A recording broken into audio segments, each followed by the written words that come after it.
अपनी कुश्ती को त्यागती हूँ और मैं आज के बाद कभी भी आपको बस्तरी देशवासियों को धन्यवाद जिन्होंने आज तक इतना मेरा सपोर्ट किया और मुझे इस मुकाम तक ஊடகம் கார்ப்பரேட் அரசியல்வாதிகளின் கைப்பாவையாக அடிமைகளாக இருந்தது போதும் இனி சாட்டை எடுத்து சுழற்றும் நேரம் வந்துவிட்டது. ஊடக சுதந்திரத்திற்காக உங்களின் பங்களிப்பை இன்றே அளித்திடுங்கள். வணக்கம். ஜக்தீப் தம்கர் அவமானப்பட்டு நிற்கிறாரா? கடந்த 20 ஆண்டுகளாக பிரைம் மினிஸ்டர் மோடி அவமானத்தை சகித்துக் கொண்டிருக்கிறாரா? ஒட்டுமொத்த பிஜேபி இதையே காரணம் காட்டி ஒட்டுமொத்த இந்தியாவில் போராட்டங்களை நடத்தி வருகிறது. எந்த கோதி மீடியா கேள்விகளை கேட்டிருக்க வேண்டுமோ அதே கோதி மீடியா இவர்களை காப்பாற்றக்கூடிய வேலையை பார்த்து வருகிறது. பார்லிமெண்ட்லிருந்து 146 எம்பிக்கள் சஸ்பெண்ட் ஆகி இருக்கிறார்கள். அவர்கள் இல்லாத பட்சத்தில் அதே இடத்திலிருந்து எத்தனையோ பில்ஸ்களை இந்த நாட்டு அரசாங்கம் பாஸ் செய்து கொண்டிருக்கிறது. இந்த விஷயங்களை பார்த்து கான்ஸ்டியூஷன் கலக்கப்படவில்லையாம், டெமோக்ரஸி நசுக்கப்படவில்லையா? ஆனால் ஜக்தீப் தம்கரை மிமிக்ரி செய்து விட்டார்கள்.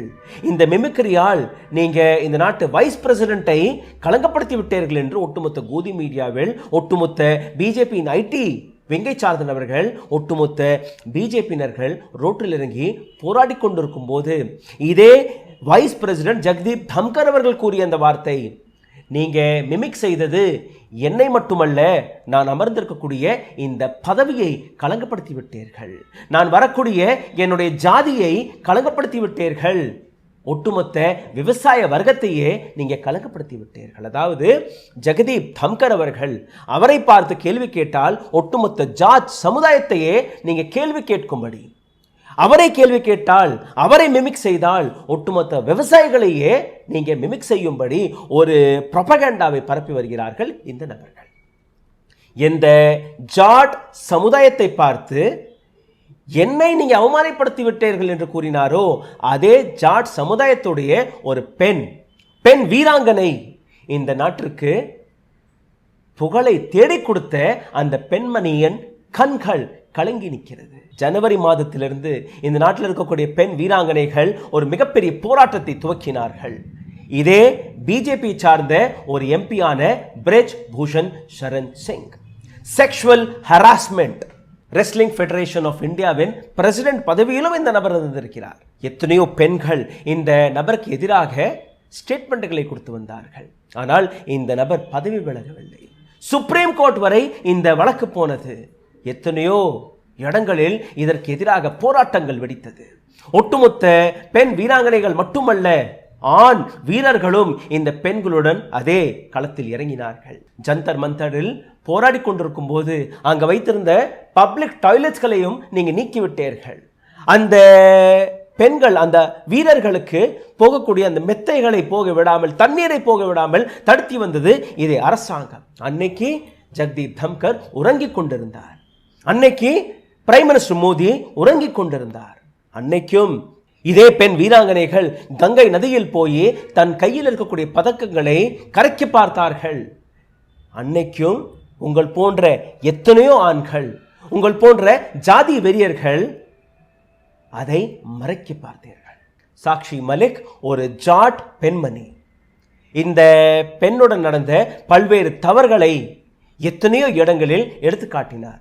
சாக்ஷி மலிக், விவேக் பொகாட் மற்றும் பஜ்ரங் புனியா போன்ற நபர்கள் முன்னில் வந்து தன்னுடைய கரியர் கோடை பாராமல் இந்த நாட்டு வருங்கால சந்நிதிக்கு ஒரு சேஃபான என்வாயன்மெண்ட்டை உருவாக்குவதற்காக இந்த போராட்டத்தை துவக்கினார்கள். இன்னைக்கு வரை பிரெஜ் பூஷன் சரண் சிங் எம்பி பதவியில் தான் உட்கார்ந்திருக்கிறார்.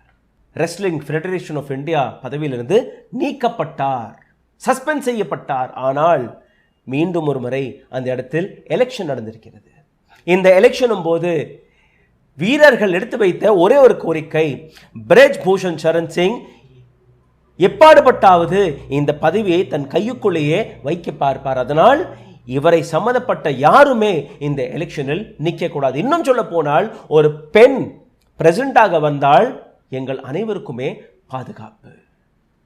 ஒரு பெண் ரெஸ்லர் பிரிஜ் பூஷன் சரண் சிங் எதிராக அவர் நியமித்த அந்த நபருக்கு எதிராக போட்டிட்ட கீழே களமிறங்கினார். இன்னைக்கு மீண்டும் ஒரு முறை பிரஜ் பூஷன் சரண் சிங் வெற்றி பெற்று நிற்கிறாரா? யார் வெற்றி பெற்றிருக்கிறார், யார் தோத்து போயிருக்கிறார் என்று நீங்க இந்த வீடியோவை பார்த்தாலே புரிந்துவிடும். சாக்ஷி மலிக், இது போன்ற எத்தனையோ பெண் வீரர்கள், இந்த நாட்டில் இருக்கக்கூடிய எத்தனையோ ஸ்போர்ட்ஸ் பர்சனல்ஸ்கள் அனைவருமே இன்னைக்கு தலைகுனிந்து நின்று கொண்டிருக்கிறார்கள். பிரைம் மினிஸ்டர் மோடி கூறக்கூடிய வார்த்தை, நான் 20 ஆண்டுகள் வரை அவமானப்பட்டு நிற்கிறேன், இந்த அனைத்து அவமானத்தையும் நான் குடித்துக் கொண்டிருக்கிறேன் என்று கூறும்போது இந்த பெண்களுடைய நிலை என்ன? இந்த பெண்களுக்கு முன்பு அதே நபர் மீண்டும் மீண்டும் போற்றப்படும் போது, அந்த நபருக்கு மாலைகளை போட்டு அந்த நபர் கொண்டாடும் போது, இதே நபர் பார்லிமெண்ட் வளாகத்தில் கைத்தட்டி செல்ஃபி எடுத்துக் கொண்டிருக்கும் போது, பெண்களை தரதரவென்று இழுத்துச் சென்ற போது, அதே நாள் இந்த நபருக்கு மரியாதையை சன்மானத்தை கொடுத்த இந்த நாட்டு அரசியல் கட்சி, இந்த நாட்டில் இருக்கக்கூடிய அரசாங்கம் கான்ஸ்டிடியூஷன் முறைப்படி தான் நடந்து கொண்டிருக்கிறதா? இந்த நாட்டு பெண்களுக்காக பாடுபட்டு கொண்டிருக்கிறதா? நீங்கள் தான் சிந்திக்க வேண்டும். சாக்ஷி மலிக்குடைய அந்த வீடியோவை மீண்டும் ஒருவரை நீங்க பார்க்க வேண்டும். இந்த வீடியோவின் துவக்கத்தில் நான் உங்களுக்கு எடுத்து காட்டினேன். மீண்டும் ஒருவரை பாருங்கள். तो मैं अपनी कुश्ती को त्यागती हूँ और मैं आज के बाद कभी भी आपको बस सभी देशवासियों को धन्यवाद जिन्होंने आज तक इतना मेरा सपोर्ट किया और मुझे इस मुकाम तक पहुंचाया. சாக்ஷி மலிக் தன் கால்களில் போட்டிருந்த அந்த ஷூவை டேபிளில் எடுத்து வைத்து, நான் போராடினேன், ஆனால் இன்னைக்கு நான் தோர்த்து போனேன். எந்த நபருக்கு எதிராக என்னுடைய போராட்டம் இருந்ததோ அந்த நபர் இன்னைக்கு வெற்றி பெற்று சிரித்து கொண்டிருக்கிறார், செல்ஃபி எடுத்துக் கொண்டிருக்கிறார், மாலைகளை போட்டு அந்த நபரை கொண்டாடி வருகிறார்கள். ஒரு ரேபிஸ்ட், செக்ஷுவல் ஹராஸ்மெண்ட் குற்றவாளியை போற்றி வருகிறார்கள். இதை பார்த்து என்னால் தாங்க முடியவில்லை, பொறுக்க முடியவில்லை. ஆகையால் இந்த ஷூவை, எந்த ஷூ என்னுடைய உயிர் மூச்சாக இருந்ததோ, எந்த விளையாட்டு என்னுடைய ஜாதியாக ரிலிஜியனாக இருந்ததோ, அந்த விளையாட்டையும் இந்த ஷூவையும் நான் தொடமாட்டேன் என்று கண்ணீர் மல்க இந்த நாட்டு பெண் வீராங்கனை ஒரு பிரஸ் மீட்டை வைத்ததற்கு பின் இதைவிட கேவலமான விஷயம் ஒரு ஜாட் சமுதாயத்திற்கு கிடைக்குமா? இதைவிட கேவலமான விஷயம் இந்த நாட்டு அரசாங்கத்திற்கு கிடைக்குமா? இதைவிட கேவலமான விஷயம் இந்த நாட்டு பிரைம் மினிஸ்டர் மோடி அவர்களுக்கு கிடைக்குமா என்று எனக்கு புரியவில்லை. ஆனால் ஜகதீப் தம்கர் மற்றும் பிரைம் மினிஸ்டர் மோடி, நான் அவமானப்பட்டு விட்டேன், நான் அவமானப்பட்டு விட்டேன், என்னை மிமிக் செய்து வருகிறார்கள், என்னை காமெடி செய்து வருகிறார்கள், வெட்கமாக இல்லை? இந்த நாட்டில் இருக்கக்கூடிய 146 எம்பிக்கள் சஸ்பென்ஸ் என்று நிற்கிறார்கள். இந்த 146 எம்பிக்களுடைய குற்றம் என்ன? தன்னுடைய பாதுகாப்பிற்காக கேள்வி கேட்டார்கள். பார்லிமெண்டில் எப்படி 2 நபர்கள் புகழ்ந்தார்கள் என்று அந்த கேள்விகளை கேட்டார்கள். ஆனால் அதற்கு பதில் கொடுப்பதை தாண்டி அவர்களை சஸ்பெண்ட் செய்து அவர்கள் வெளியே நிற்கும் போது நீங்க செய்யக்கூடிய காரியம், கொண்டு வரக்கூடிய பில்ஸ்களை பாஸ் செய்து கொண்டிருக்கிறீர்கள். ஆப்போசிஷன் முக்த் பார்லிமெண்ட், ஆப்போசிஷன் இல்லாத ஒரு பார்லிமெண்ட்டை எப்படி நீங்க நடத்தி வருகிறீர்கள் என்று நீங்க பார்க்க வேண்டும். பார்லிமெண்டின் நிலைய பார்லிமெண்டின் இன்றைய நிலை என்ன, அதையும் நீங்க புரிந்து கொள்ளுங்கள். எப்படி எம்பிக்களை வெளியேற்றிவிட்டு இந்த நாடகத்தை இவர்கள் நடத்தி வருகிறார்கள் என்று. லோக்சபாவில் மொத்தம் 522 எம்பிக்கள், இதிலிருந்து 133 எம்பிக்கள் இந்தியா பிளாக், இந்தியா அலைன்ஸை சார்ந்த எம்பிக்கள். அதிலிருந்து 95 எம்பிக்களை நீங்க சஸ்பெண்ட் செய்து விட்டீர்கள். மீதம் இருக்கக்கூடிய வெறும் 38 எம்பிக்கள் மட்டும்தான் இன்னைக்கு லோக்சபாவில் இருக்கிறார்கள். 133 எம்பிக்கள் இருக்கக்கூடிய இந்த இடத்தில் வெறும் 38 எம்பிக்கள், இதுவும் இன்னும் ஒரு சில நாட்களில் இவர்களும் வெளியே விரட்டி விடுவார்கள். அதுதான் இந்த நாட்டில் நடந்து கொண்டிருக்கிறது. வேடிக்கை பார்த்தால் நீங்க அமரலாம், கேள்வி கேட்டீர்கள்னா உங்களுடைய இடம் இது கிடையாது, வெளியில் ரோட்டில் போய் உட்காருங்கள் என்று பிரைம் மினிஸ்டர் மோடியுடைய இந்த அரசாங்கம் ஜக்தீப் தம்கர் போன்ற நபர்களை கைக்குள் போட்டு, ஓம் பிர்லா போன்ற நபர்களை கைக்குள் போட்டு இந்த நாடகத்தை நடத்தி வருகிறார்கள். ராஜ்யசபாவின் நிலை என்ன? மொத்தம் 238 எம்பிக்கள் இருக்கக்கூடிய இந்த சபை, இதில் 100 எம்பிக்கள் இந்தியா அலைன்ஸை சார்ந்த நபர்கள், 95 எம்பிக்கள். இதிலிருந்து 45 எம்பிக்களை சஸ்பெண்ட் செய்து விட்டார்கள். வெறும் 49 எம்பிக்கள் மட்டும்தான் இன்னைக்கு ராஜ்யசபாவில் இருக்கிறார்கள். இப்போ இந்த நாட்டு கான்ஸ்டிடியூஷன் அவமானப்பட்டு நிற்கலையா? இப்போ இந்த நாட்டு கான்ஸ்டியூஷன் கலக்கப்பட்டு நிற்கலையா? ஆனால் கோதி மீடியா இதையும் காப்பாற்றுவதற்காக இந்த ப்ரொபகண்டாவை இன்னும் மேல் பரப்புவதற்காக முன் வந்து விட்டது. ஆஜ் தக்கின் Sudhir Chaudhary black and white என்கிற ஒரு ஷோவை நடத்தி வருகிறார். இந்த நபர் பிரஜ்பூஷன் சரண் சிங்க்கு கிடைத்த அந்த வெற்றியை எப்படி எடுத்துக்காட்டுகிறார் அதை நீங்க பார்த்து விடுங்கள். இந்த நபர் பேசக்கூடிய ஒவ்வொரு வார்த்தையும் நான் டிரான்ஸ்லேட் செய்து காட்டுகிறேன். Sanjay Singh wrestling federation of இந்தியாவின் புதிய பிரசிடென்ட்டாக வெற்றி பெற்று விட்டார். ஆனால் நான் காட்டிய அந்த வீடியோவை பார்த்தாலே உங்களுக்கு புரியவும் யாருக்கு அந்த மாலை போடப்பட்டது என்று. சஞ்சய் சிங்கிற்கா அல்ல பிரஜ்பூஷன் சரண் சிங்கிற்கா? சஞ்சய் சிங் பிரஜ்பூஷன் சரண் சிங்குடைய ஒரு க்ளோஸ் எய்ட். அவரை காப்பாற்றுவதற்காக ஆஜ் தக்கின் சுதீர் சௌத்ரி அவர்கள் களமிறங்கி இருக்கிறார். என்ன பேசுகிறார் அதை கேளுங்கள். புதிய பிரசிடென்ட் சஞ்சய் சிங். அனைவருக்குமே தெரிந்த விஷயம், சஞ்சய் சிங் பிரஜ்பூஷன் சரண் சிங்குடைய மிக நெருக்கமான நபர் என்று. இது தேர்தலுக்கு முன்பே தெரியுமா? ஆனால் இந்த இடத்தில் ஒரு கிரிமினல், ஒரு ரேபிஸ்ட், டெல்லி போலீஸ் யார் மீது இந்த வழக்கை போட்டிருக்கிறதோ அந்த நபரை சப்போர்ட் செய்யும்படி இப்படி சுதீர் சௌத்ரி பேசுகிறார் என்று பாருங்கள். சஞ்சய் சிங் துவக்கத்திலிருந்தே பிரஜ்பூஷன் சரண் சிங்கிற்கு ஆதரவை கொடுத்து வந்தாராம். இது எல்லாருக்குமே தெரியும். இதில் எதுவுமே புதுசல்ல. இந்த நாட்டில் இருக்கக்கூடிய எந்த எலெக்ஷனுமே, முக்கியமாக ஸ்போர்ட்ஸ் அசோசியேஷனுக்கான எலெக்ஷன்ஸ் விளையாட்டு வீரர்களை வைத்து நடத்தப்படுவதல்ல. விளையாட்டு வீரர்களுடைய முகத்தை வைத்து நடத்தப்படுவதல்ல. இது ஒரு டிஃப்ரெண்ட் லீக். ஸ்டேட் வைஸ் இருக்கக்கூடிய இது போன்ற அசோசியேஷன்கள் அவர்கள்தான் இந்த ஒட்டுமொத்த எலெக்ஷனையே நடத்துவார்கள். சிந்தித்து பாருங்கள் சுதீர் சௌத்ரியோடைய இந்த ஸ்டேட்மெண்ட்டை. அதாவது இந்த ஸ்போர்ட்ஸ் அசோசியேஷன் விளையாட்டு வீரர்கள் வீராங்கனைகளுக்காக இருக்க வேண்டுமோ அந்த ஸ்போர்ட்ஸ் அசோசியேஷனில் விளையாட்டு வீரர்களுக்கு எந்த விதமான இடமும் கிடையாது என்று மிக தெளிவாக பேசுகிறார். இவருக்கு பாராட்டும் கிடைத்திருக்கிறது. யார்? பிஜேபி தான் பாராட்டை கொடுத்து வருகிறது. இங்கே மட்டும் இந்த நபர் நிற்கவில்லை. இந்த நபர் இந்த நாட்டு நேஷனல் லீடர், நேஷனல் உமன் ரெஸ்லர்ஸை, ஒலிம்பிக் வீராங்கனைகளை பிரதர்ஷன்காரி கிலாடி என்று அழைத்திருக்கிறார். அதாவது போராட்டக்கார விளையாட்டு வீரர்கள் என்று. They are not Olympic medalists anymore. They are protesters now. இதைத்தான் சுதீர் சௌத்ரி போன்ற கோதி மீடியா ஆங்கர்ஸ்கள் எடுத்து வைக்கிறார்கள். அதாவது கடந்த 30 ஆண்டுகளாக சஞ்சய் சிங் மற்றும் பிரஜ்பூஷன் சரண் சிங் ஒரு நட்பில் இருந்திருக்கிறார்களாம், பிசினஸ் பார்ட்னராக இருந்திருக்கிறார்களாம். ஆகையால் அவருக்கு இந்த வெற்றி சுலபமாக கிடைத்து விட்டது. கடந்த 11 ஆண்டுகளாக Brij Bhushan Charan Singh wrestling federation of இந்தியாவுடைய பிரசிடென்ட்டாக இருக்கும்போது எத்தனை பெண்களை களங்கப்படுத்தியிருக்கிறார் அது இந்த நபருக்கு புரியவில்லை. எத்தனை பெண்களுடன் தவறாக நடந்து கொண்டிருக்கிறான் அது இந்த நபருக்கு புரியவில்லை. ஆனால் சஞ்சய் சிங் அவருடைய க்ளோஸ் எய்ட், அவர் வெற்றி பெற்று விட்டார். அதை இந்த நபர் நேஷனல் டெலிவிஷனில் வந்து கொண்டாடி கொண்டிருக்கிறார். சிந்தித்து பாருங்கள், எந்த விதமான கேவலமான மீடியாக்களை நாம் இன்னைக்கு பார்த்து கொண்டிருக்கிறோம். ஒரு பக்கம் சஞ்சய் சிங், இன்னொரு பக்கம் பெண் ரெஸ்லரான அனிதா ஷெரான். இவர் பெண்களுக்காக நிற்கிறார், ஒரு ஸ்போர்ட் பர்சன் நிற்கிறார். ஆனால் இந்த பெண்ணை தோற்கடித்து விட்டு கொண்டாடி கொண்டிருக்கிறார்கள் நேஷனல் மீடியாவில்.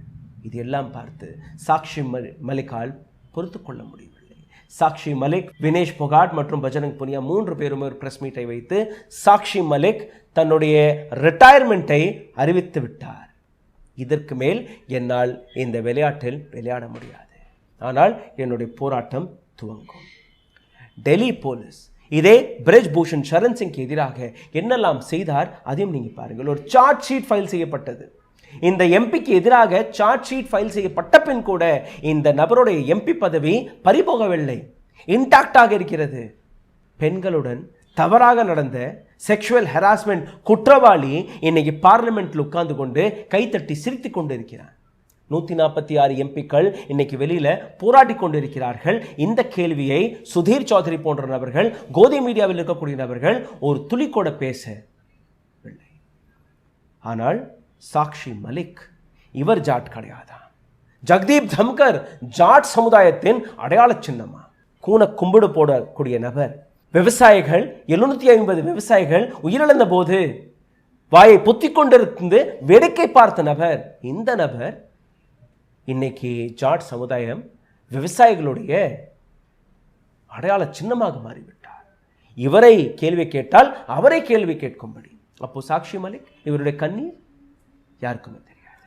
பிரஜ் பூஷன் சரண் சிங் ஜூன் 15ஆம் தேதி சார்ஜ் ஷீட் ஃபைல் செய்யப்பட்டது டெல்லி போலீஸ் சார்பாக. Section 354 assault or criminal force to woman with intent to outrage her modesty. வேணும்னே ஒரு பெண்ணுடைய தன்மானத்தை, ஒரு பெண்ணுடைய மானத்தை களங்கப்படுத்தக்கூடிய வேலை, அதற்கு எதிராக இவர் மீது போடப்பட்ட செக்ஷன் 354 சார்ஜ் ஷீட் ஃபைல் செய்யப்பட்டிருக்கிறது. சிந்தித்து பாருங்கள். 354A செக்ஷுவல் ஹராஸ்மெண்ட் கேஸ் 354 இந்த நபர் மீது இருக்கிறது. 354D ஸ்டாக்கிங், ஒரு பெண்ணை உளவு பார்ப்பது, ஸ்டாக்கிங், அதுவும் இங்கே நடக்கிறது. 506 criminal intimidation under Indian Penal Code. அனைத்துமே தெளிவாக இந்த நபர் என்ன பேசினார், என்ன செய்தார். இந்த நாட்டு பெண் வீராங்கனைகள் அறைக்கு உள்ள அறைக்கு வெளியில போராட்ட களத்தில், இந்த நாட்டு நேஷனல் மீடியாவில், இந்த நாட்டு சோஷியல் மீடியாவில் ஒவ்வொரு இடத்திலும் தன்னுடைய ஸ்டேட்மெண்ட்களை பதிவிட்ட பின் கூட இன்னைக்கு சாக்ஷி மலிக் கண்கள் கலங்கி கொண்டிருக்கிறது. இது பிரைம் மினிஸ்டர் மோடியுடைய அவமானம் கிடையாது, இந்த நாட்டின் அவமானமாக தெரியவில்லையா? ஜக்தீப் தம்கர் இதற்காக ஸ்டேட்மெண்ட்டை கொடுப்பாரா? இந்த நாட்டு பிஜேபியினர்கள், பிஜேபியின் ஐடி விங்கை சார்ந்த நபர்கள், தம்கரை சப்போர்ட் செய்யக்கூடிய நபர்கள் மோடி அவர்களை 20 ஆண்டுகள் அவமானப்படுத்தி வந்திருக்கிறார்கள், அவர்களுக்கு எதிராக நாங்கள் போராடுவோம் என்று கூறக்கூடிய அதே நபர்கள் இன்னைக்கு ரோட்டில் இறங்குவார்களா? பிரஜ் பூஷன் சரண் சிங்கை உடனடியாக எம்பி பதவியிலிருந்து நீக்குங்கள், அவரை சிறையில் அடைங்கள் என்று கூறுவார்களா?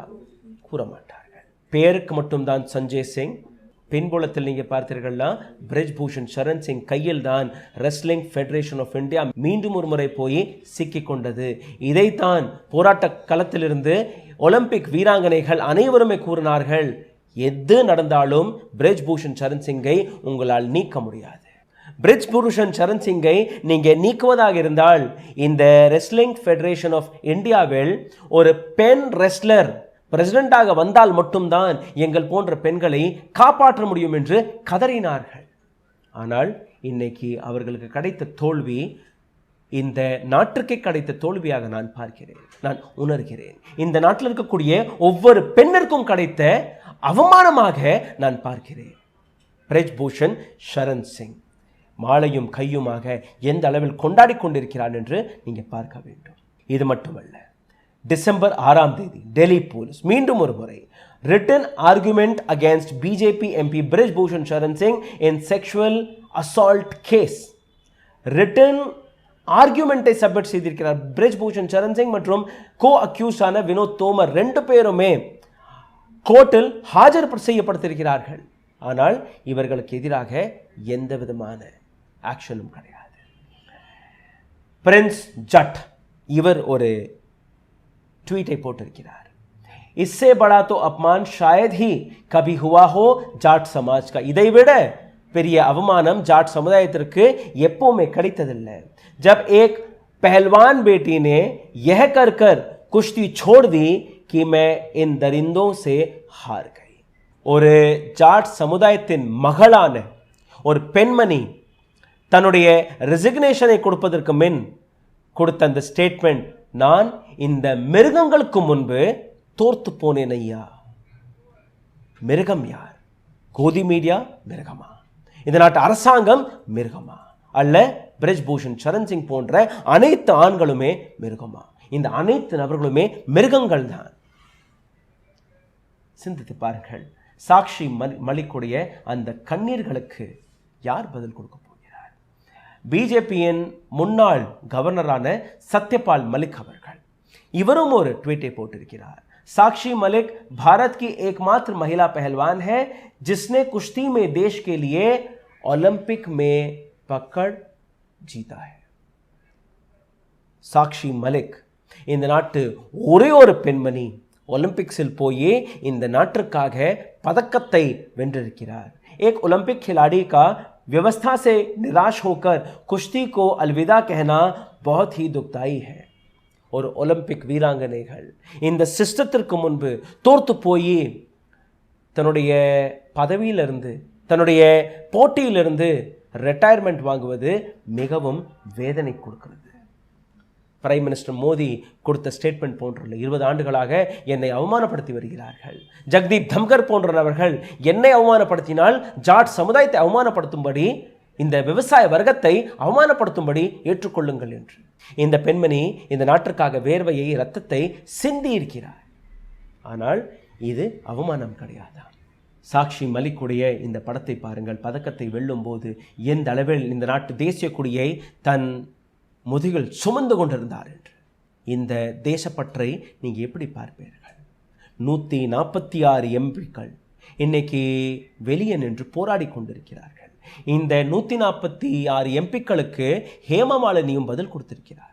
ஹேமமாலினியிடம் எப்படி இந்த எம்பிக்கள் நீக்கப்படுவதை நீங்கள் பார்க்கிறீர்கள் என்று அதற்கு ஹேமமாலினி கொடுத்த பதில், இவர்கள் அதிகமான கேள்விகளை கேட்கிறார்கள். they are asking too many questions, that is why we suspended them.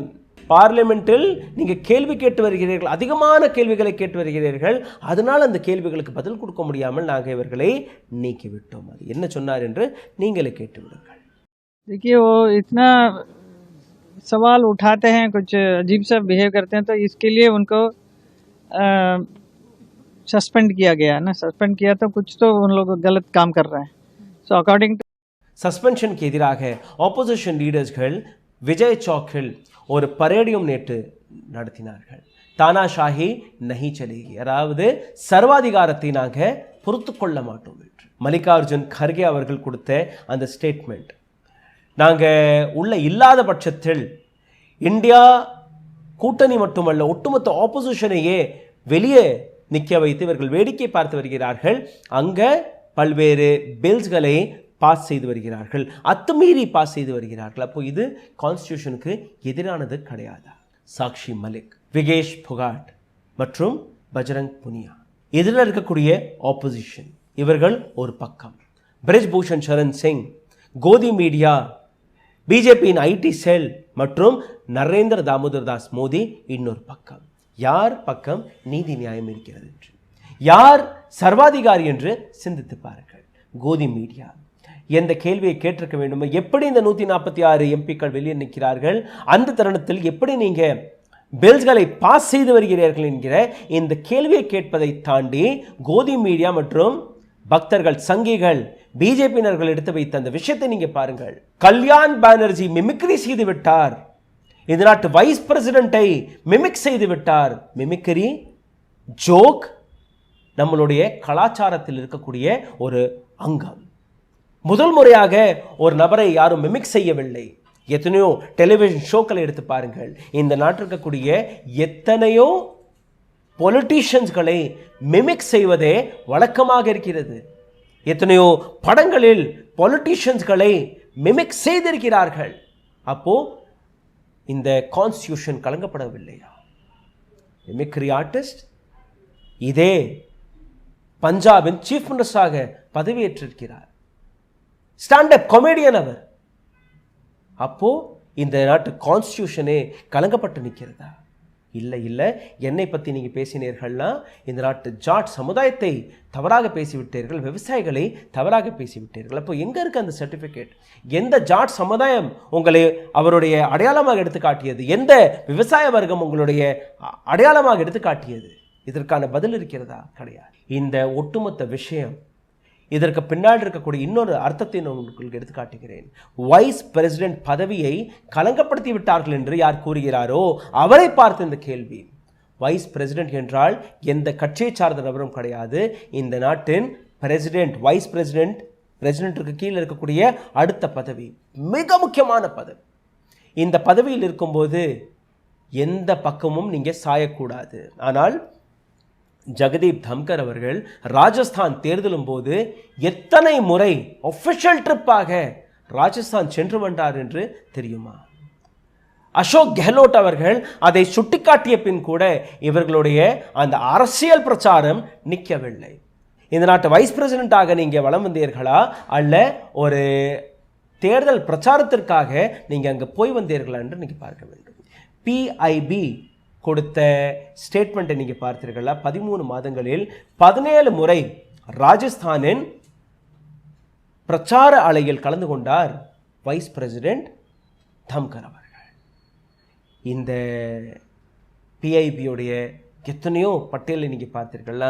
இன்னைக்கு அந்த கோவில், இன்னைக்கு அந்த கோவில், கோவிலாக ஆங்காங்கே எத்தனையோ ப்ரோக்ராமை நடத்தி அனைத்துமே அரசாங்க செலவில் இந்த நபர் செய்யும் போது, தன்னுடைய அரசியல் கட்சியோட பிரச்சாரத்திற்காக செய்யும் போது எப்படி இவர் கான்ஸ்டிடியூஷனல் பதவியை காப்பாற்றினார் என்று நீங்கள் முடிவெடுக்க முடியும். கான்ஸ்டிடியூஷனல் பதவியை பொலிட்டிக்கல் பதவியாக மாற்றிய இந்த நபர் எப்படி கான்ஸ்டிடியூஷனை பற்றி பேசுகிறார், எப்படி வைஸ் பிரசிடென்ட் அந்த பதவியை பற்றி பேசுகிறார் என்று எனக்கு புரியவில்லை. வெஸ்ட் பெங்காலின் சீஃப் மினிஸ்டர் மமதா பானர்ஜி அவர்களை பிரைம் மினிஸ்டர் நரேந்திர மோடி அவர்கள் தீதி ஓ தீதி என்று கூறிய போது அன்னைக்கு இந்த அனைத்து நபர்களுமே அமைதியாக தான் இருந்தார்கள். 50 கரோட் கி கேர்ள் ஃப்ரெண்ட், ஜெர்சி காய், ஷுரூப்னகா போன்ற அந்த வார்த்தைகளை பேசும்போது இந்த பிரைம் மினிஸ்டர் மோடிக்கு எதிராக யாருமே எந்த விதமான கேள்வியும் கேட்கவில்லையே. அன்னைக்கும் இந்த அனைத்து ஆண் வர்க்கம், மேல் டாமினேட்டட் சொசைட்டி கைத்தட்டி சிரித்து கொண்டுதான் இருந்தது. அப்போ சாக்ஷி மலிக் இன்னைக்கு அவமானப்பட்டு நிற்கிறாரா? ஒட்டுமொத்த ரெஸ்லர்ஸ், பெண் வீராங்கனைகள் அவமானப்பட்டு நிற்கிறார்களா? அல்ல மோடி அண்ட் ஜக்தீப் தம்கர் அவமானப்பட்டு நிற்கிறாரா என்று சிந்தித்து பாருங்கள். உங்களுடைய கருத்துக்களை தயவு செய்து கீழே கமெண்டில் எழுதிவிடுங்கள். நன்றி, வணக்கம். ஊடகம் கார்ப்பரேட் அரசியல்வாதிகளின் கைப்பாவையாக அடிமைகளாக இருந்தது போதும், இனி சாட்டை எடுத்து சுழற்றும் நேரம் வந்துவிட்டது. ஊடக சுதந்திரத்திற்காக உங்களின் பங்களிப்பை இன்றே அளித்திடுங்கள்.